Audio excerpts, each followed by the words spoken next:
Yun. Ay, andito na tayo sa Aba. Ngayon, sabi niya mo, bubuhayin daw to. Dalawang crane. Hindi daw na buhay nung isang mekaniko eh.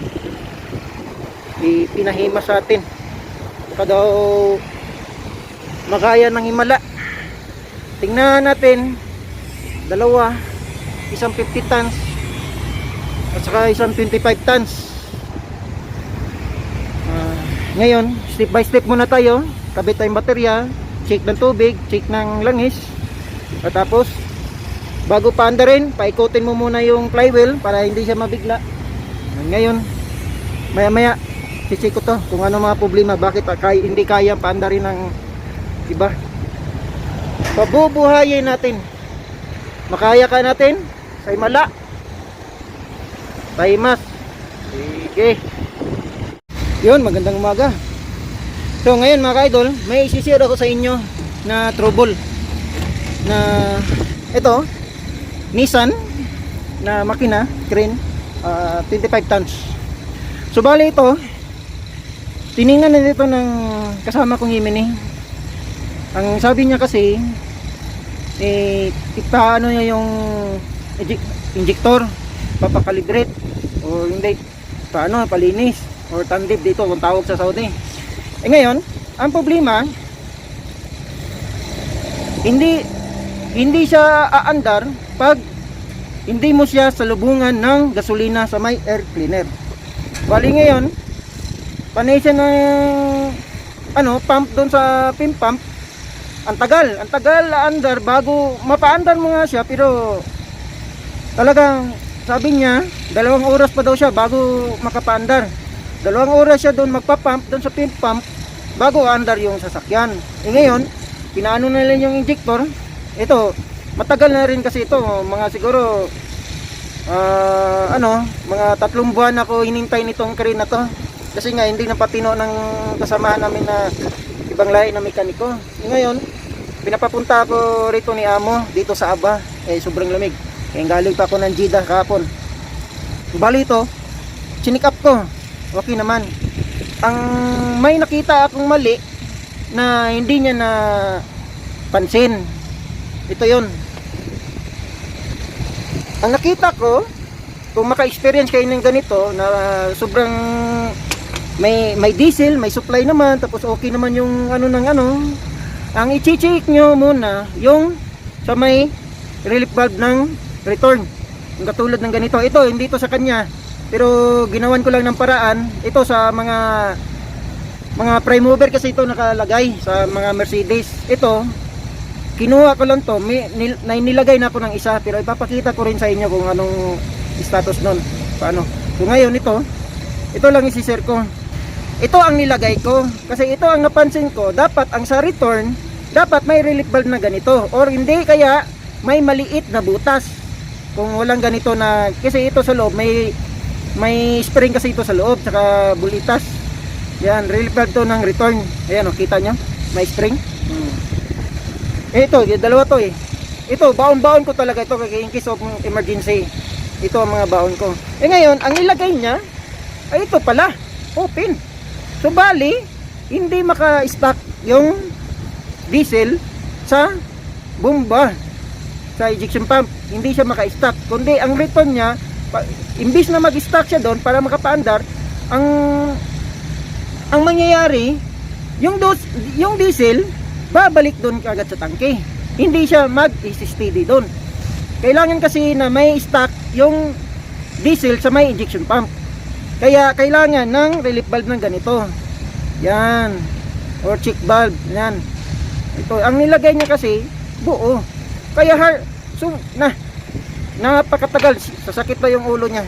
Ngayon, yun. Nasa likod. Pero ipapakita ko rin sa inyo. Pero ngayon, anuhin ko lang muna to. Para pakita ko siya yung step by step paano pag-trouble. Kung maka-trouble kayo ng ganito, yun lang ang titingnan nyo una. Kasi ang nito, yung symptom nito, ang magiging malalaman nyo yan pag yun ang may sira sa kaya mo siyang paandarin. Pero kailangan mo muna salubungan siya ng gasolina or salubungan mo siya ng langis mula sa injector. papapaandar mo siya.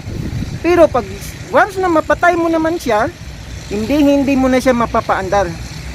Yun. Ang ginawa ng mekaniko, sinalubungan ng gasolina doon. Yun. Para makapaandar lang. So yun ang symptom niya. Ito lang. Dahil lang dito. Tandaan nyo mga ka-idol. Sana mayroon ako na ibigay sa inyo na share or kalaman. Basic na basics to. Pero sana makuha ninyo kung anong ibig kong sabihin. So ayan mga ka-idol. Subali sobrang lamig na. Wala pa namang init. Paunahin ko lang to. Pasensya na. Ipapakita ko lang sa inyo na step by step. Huwag kayong magalala. Maraming salamat. God bless. So ayun mga ka-idol. Subali ito. Idadagdag ko lang to sa inyo sa kaalaman. So ito mga ka-idol, ito yung mga bolt sa nakakabit sa ejection pump. So ito naman, sinabi ko naman sa inyo kung anong problema ng crane na ito. Ang naging problema, ang nailagay ng isang mekaniko ay pareho banjo bolt. Ito po yung kaibahan nila. Ito ang banjo bolt. Ay sige, salamat. Binigyan pa tayo ng kabayan ng Diyos. Panas tayo Pilipino.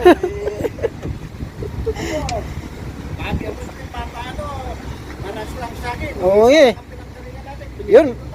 Yun nga, maganda na nga doon eh. So, ayun.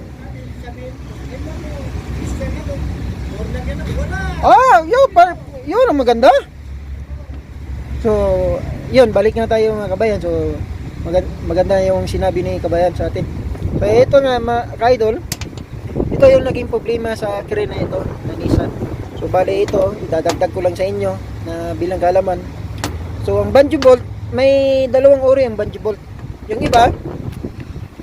ibang banjo bolt, mayroong strainer o yung spring, yung screen na nakalagay. Yon, banjo bolt din yon. Pwede din yun nakakabit din yon sa supply. Ito din kasi ang naging problema ng crane, pareho banjo bolt ang nakalagay. Puro malalaki, walang relief valve. Ito ang relief valve, yung fuel pressure relief valve. So ang laman naman nito ay may spring sa loob at bulitas. Yan, niluwagan ko na to. Ito hindi to sa kanya. Ito, nagbabaon talaga akong ganito kasi sa mga Mercedes, ganito ang palaging trouble. Sa mga Mercedes, mga prime mover, ganito. Ito ang nasa loob nito. Tatanggalin ko sa inyo ha. Ito lang. Yun. Yan. Kita nyo. Yan. Yan ang nasa loob niyan. Yan. Yan ang nagpipigil sa pressure ng diesel na hindi siya pupunta kagad pupunta doon sa tangke. Yun ang kailangan. So bali, kaya nga naging hard starting ito at saka hindi nag-start. Ang ginawa kasi ng kasama ko dating mekaniko, ang nilagay niya lahat ay ito, lahat puro banjo bolt. So naging nangyari, panay pump siya sa limp pump niya, ayaw talaga makapaandar siya. Siguro nasa 2 oras na siya nagpump sa limp pump niya, doon pa siya andar. At saka ginawa nila ng paraan, yung pinapabawal ng teknik ng mga Pilipino or mga mekaniko, na yung nilalagyan ng gasolina doon sa intake manifold or sa air cleaner. Yun ang ginawang teknik niya para mapaandar. Ngayon, aandar nga siya, pero ang kaso, pagpatayin mo naman, hindi na siya andar. Ito lang ang naging dahilan. Kasi simpleng trouble. Ayun, hindi pala nilagyan ng relief valve, ang nilagay banjo bolt. So ayun mga ka-idol, so, sana meron kayong nakuha na idea sa pamaraan mag-trouble ng hot starter unit, kahit anong unit, mapa common rail pa yan na klase or mechanical. So ayun mga ka-idol, so maraming salamat, ingat kayo palagi, God bless. So yun mga idol, balik, kumana na, standard na rin.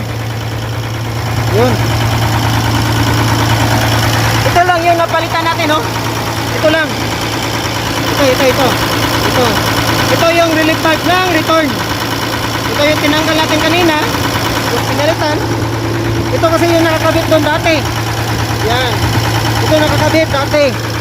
Ngayon no? Gagpang ng tunog, ano? Mana?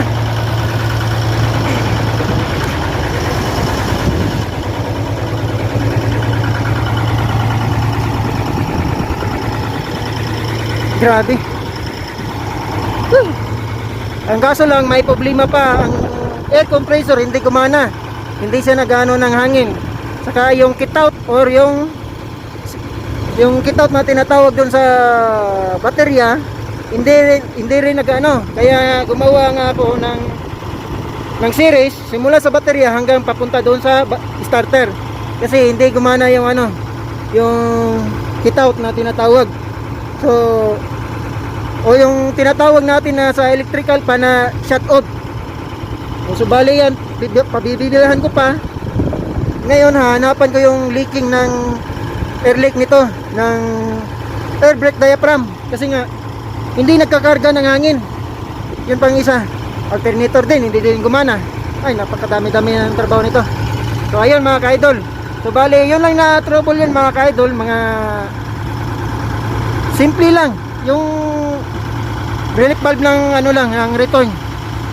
So bali nagkamali lang yung kasama ko na paglagay. Imbis na yung ganun na malaking butas, dapat sa supply lang yun, hindi sa return. Ang tatandaan natin, kapag magkabit tayo ng relief valve, tandaan nyo, ang relief valve nasa return, hindi sa supply. Hindi sa supply diesel sa return ng diesel. Nakakabit yan. Ang sa mga latest model naman, katulad ng may mga common rail, nasa mga common rail yan nakalagay ang relief valve, yung maliit na butas. Tatandaan nyo mga ka-idol. Ang sa mga ito naman mechanical, nasa injection pump sa taas, magkatabi lang yan. Tatandaan nyo yan, magkatabi lang yan. So ayun lang mga ka-idol, mga basic lang yun. Basic lang yung i-share ko sa inyo. Basic, pero sumakit din yung ulo ng kasamahan ko nung sinabi niya kasi sa akin na kaya niyang paandarin na inaanuhan ng gasolina. Ngayon, pinalitan ko lang yun. Ngayon, nagsusupply na siya ng diesel at nag-i-stock na rin ng diesel doon sa injection pump. Ngayon, one click lang. Ang problema lang, yung check off ng kurente at saka yung air leak nito. Walang karga ng hangin. So, hahanapin ko pa yun. So, ayun lang mga ka-idol. Ito lang yung mga i-share ko sa inyo. So, maraming salamat. Ingat kayo palagi. God bless.